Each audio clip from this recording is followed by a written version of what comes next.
Misalmot ang usa ka gatos ka mga selected pupil gikan sa grade 2 hangtod grade 6 sa Kaumpurnah Elementary School sa Isabela City Basilan atul sa 4th session sa Sakayan-Kaalaman Reading Program 3.0 sa lokal nga gobyerno kagahapon Setyembre 2, 2025. Sa tumo nga mabaid pa ang reading skills o magiyahan ang kahibalo sa mga bata sa syudad matag Martes ug Miyerkules.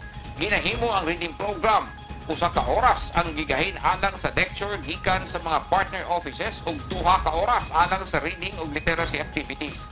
Sa tibok 20 ka sessions, makadawat og mentorship ang mga pupil aron masubay ang ilang level sa pagbasa ug paglambo.